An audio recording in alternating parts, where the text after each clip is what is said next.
पूरा कर रहे हैं, दूसरी तरफ तेजस्वी जी हर घर सरकारी नौकरी कर रहे हैं। लेकिन अब ये जो बाहर की ताकतें हैं, जो ये कट्टर वाली ताकत है, इनको बिहार की आवाम 14 तारीख को हैंड्स अप करा के बिहार के बाहर भेजने जा रही है। पहला चरण हम क्लीन स्वीप की है, सेकंड चरण में एकदम गर्दा उड़ा देंगे। तो बेशर्मी की हद। इतना एरोगेंस और इतना सारा अहंकार इन प्रवक्ताओं में आता कहाँ से? सच ही है जो लोग कहते हैं कि आरजेडी के हाथ के पीछे, तेजस्वी के हाथ के पीछे कहीं ना कहीं इन जैसे प्रवक्ताओं का अक्खड़ और जो घमंडी वाला बिहेवियर है ना, ये भी जिम्मेदार है। मे भी शायद यही वजह है कि बिहार चुनाव रिजल्ट के बाद से लोग इन प्रवक्ताओं को गरियाने में लगे हुए हैं, जिम्मेदार ठहराने में लगे हुए हैं। और ठहराना भी चाहिए। इनकी हरकतें कुछ वैसी रही भी तो है इन कुछ महीनों में। बिहार चुनाव परिणाम आने के पहले इन मैडम ने, इन प्रवक्ताओं ने लंबी लंबी फेंकी थी, मेनली हर लंबी लंबी छोड़ी थी ना। लोग आजकल दोस्तों इन मैडम के उन्हीं बातों को याद कर करके इनके मजे ले रहे हैं सोशल मीडिया पे, और लेने भी चाहिए। क्या कहते हैं? Please like, share, subscribe YouTube channel ताकि वैसे कंटेंट्स बनाते रहें और हमारा ये कंटेंट ज्यादा से ज्यादा लोगों तक पहुंचे। तो दोस्तों ज्यादा वक्त न गवाते हुए let's go back to the topic. Bihar चुनाव परिणाम आने के बाद कांग्रेस की पत्रकार गरिमा सिंह अपने चैनल पे एक डिबेट शो ऑर्गेनाइज करवा रही थी, और उस डिबेट शो का जो मेन फोकस है, जो मेन मुद्दा था, वो था सम्राट चौधरी को होम मिनिस्ट्री क्यों दी गई, नीतीश कुमार जी ने होम मिनिस्ट्री अपने पास क्यों नहीं रखी। इन शॉर्ट, ये इनका इकोसिस्टम, इनका तंत्र एनडीए में फूट पड़ जाए बिहार में, बस यही दुआई कर रहे थे। इसीलिए इस किस्म के नैरेटिव चलाने की ये लोग कोशिश कर रहे थे। एंड इंटरेस्टिंगली दोस्तों, बीजेपी की तरफ से इस इंटायर डिबेट को लीड कर रही थी नन अदर देन राधिका। सबसे पहले तो इन्होंने बिना नाम लिए प्रियंका भारती की खिंचाई की, इनके मजे लिए। उसके बाद इन्होंने गरिमा सिंह को उसी डिबेट शो में, उन्हीं के डिबेट शो में धोया अलग से, मजे ले लेकर, पटक पटक के। देखना नहीं चाहोगे वो अनमोल नजारा, वो अद्भुत नजारा जब राधिका खेड़ा ने इन दोनों ही चमचों की जमकर कुटाई की, धुलाई की, सुधाई की। उसके लिए दोस्तों आज का ये वाला वीडियो देखते हैं। गरिमा जी, जिस आदमी को बिहार ने 20 साल बाद भी मुख्यमंत्री बनवाया है, 10वीं बार शपथ ली है नीतीश कुमार जी ने। जितनी बार उन्होंने शपथ ले ली है, उतनी क्लास तो जो दूसरे आदमी सपना देख रहे थे और डेट और तारीख और गेस्ट भी लिस्ट भी तैयार कर लिए थे जब अपनी शपथ लेंगे, उन्होंने इतनी क्लास भी नहीं पार करी है। 10वीं फेल है वो। और उनको यहाँ पे बैठ के सब बैठ के कहने कमजोर कर दिया, कमजोर कर दिया। अरे बाप रे बाप, खुद के घर में पप्पू यादव का भी वीडियो आया है, जमीन पे लेटे हुए हैं, कृष्णा बाहर करो, देवेंद्र यादव बाहर करो, अपना घर संभालो भाई साहब।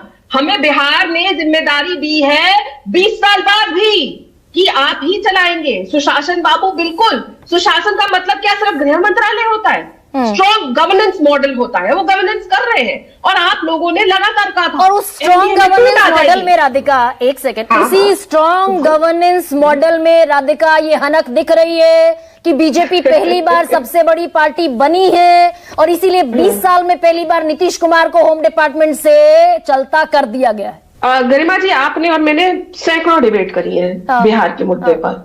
हर बार आप लोग, आपके भी कई सवाल आते थे, एनडीए टूट जाएगी, सीट बंटवारा नहीं होगा आप लोगों का, अरे शपथ ही नहीं हो पाएगी, अरे आप लोग सीट कैसे बांटेंगे, किसको ज्यादा देंगे, किसको कम देंगे, कौन मुख्यमंत्री चेहरा होगा, क्या क्या नहीं आप लोगों ने सवाल चाहते थे। क्या हुआ?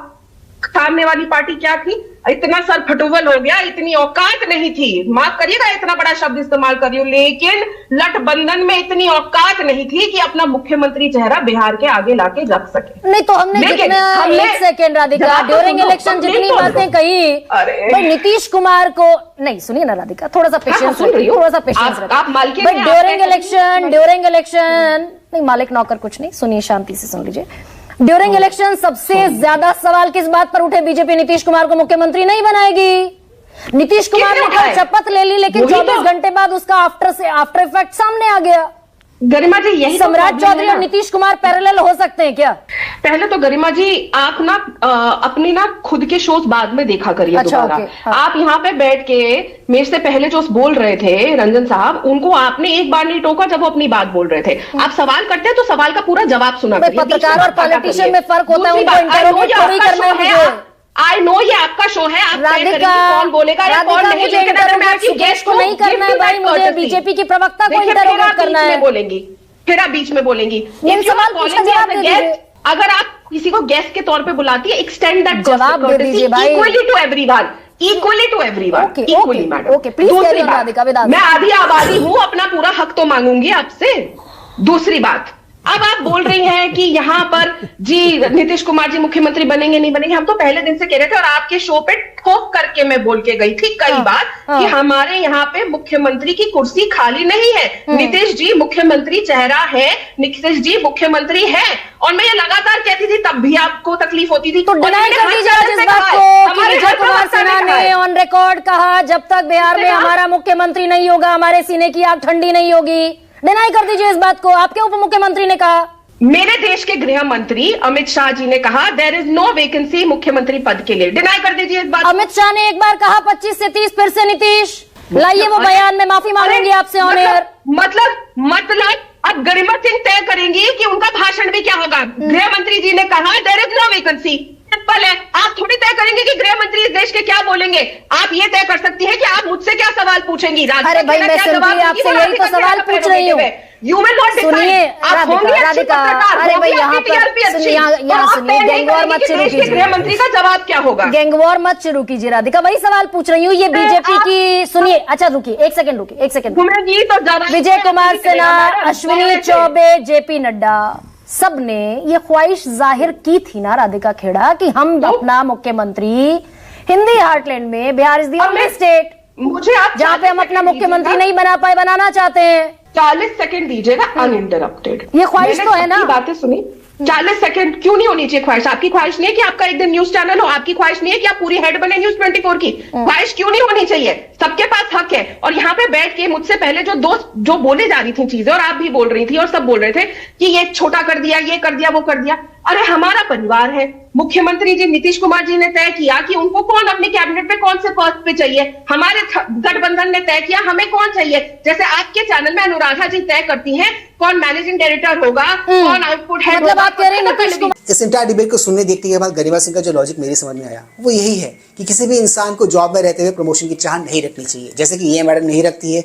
ये पूरी उम्र न्यूज एंकर बनके खुश रहेंगी। इनका लॉजिक वही वाला था मोरलेस। अब बीजेपी के किसी मंत्री को बिहार में होम मिनिस्ट्री मिल जाए तो उससे क्या इकोसिस्टम तिलमिलाएगा नहीं, बौखलाएगा नहीं? बौखला रहे हैं ये लोग, फूट डालने की कोशिश कर रहे हैं। इस किस्म के नैरेटिव, इस किस्म के डिबेट्स चला कर दिखा दिया कर कि देखो ना, बीजेपी ने नीतीश जी को साइडलाइन करना शुरू कर दिया है। इस इंतजार डिबेट को सुनने के बाद एक बात तो क्लियर है कि ये लोग, इनका इकोसिस्टम, इनका तंत्र एक ही नैरेटिव पुश करने में लगा हुआ इन दिनों, और वो है कि बीजेपी ने मोदी के नेतृत्व में नीतीश कुमार जी को साइडलाइन करना शुरू कर दिया है। बट क्या है ना, ये वाला जो इनका जो प्रोपेगेंडा है ना, जो नैरेटिव है, वो लोगों के बीच में चलेगा नहीं और चल भी नहीं रहा है। और आपने तो वो वाली खबरें सुनी ही होंगी कि सम्राट चौधरी जी के हाथ में होम मिनिस्ट्री आते ही उन्होंने क्या करना शुरू कर दिया। उन्होंने योगी जी के बुलडोजर मॉडल को बिहार में इंप्लीमेंट करना शुरू कर दिया है। मे भी शायद इसी वजह से ये लोग तिलमिलाए हुए हैं। इनका इकोसिस्टम, इनका तंत्र तिलमिलाया हुआ है इन दिनों बीजेपी के ऊपर, मोदी जी के ऊपर, एनडीए के ऊपर। और इस इकोसिस्टम की एक और मजेदार बात, एक और इंटरेस्टिंग बात, ये लोग राहुल गांधी जी, तेजस्वी यादव जी को इस हार के लिए जिम्मेदार मान ही नहीं रहे हैं। ये लोग मान रहे हैं मोदी जी को, एसआईआर को, वोट चोरी को। तभी तो देखो ना, इसी किस्म का नैरेटिव, इसी किस्म का प्रोपेगेंडा फ्रीक्वेंटली पुश किया जाता है, बढ़ाया जाता है। बट लोग अब इस बहकावे में आने वाले हैं नहीं, क्योंकि लोगों का मूड है नहीं। लोग अब राष्ट्रवादी विचारधारा की पार्टी के साथ ही जुड़ने के लिए रेडी हैं। उन्हीं के साथ वो जुड़ रहे हैं, उन्हीं के साथ वो जुड़े रहना चाहते हैं। और बिहार के लोगों ने चुनाव परिणामों में ये साफ साफ संकेत और संदेश दे दिया है कि जो भी राष्ट्रवादी होगा इस देश में वही राज करेगा। तो दोस्तों, आज के इस मजेदार वीडियो में सिर्फ इतना ही। मैं मिलूंगा आप सबके साथ अपने अगले वीडियो में। Anyways, do not forget to like, share, subscribe YouTube channel. इससे हमें शक्ति मिलती है, इससे हमें ताकत मिलती है और इससे हमें मोटिवेशन मिलती है। कीप स्माइलिंग दोस्तों।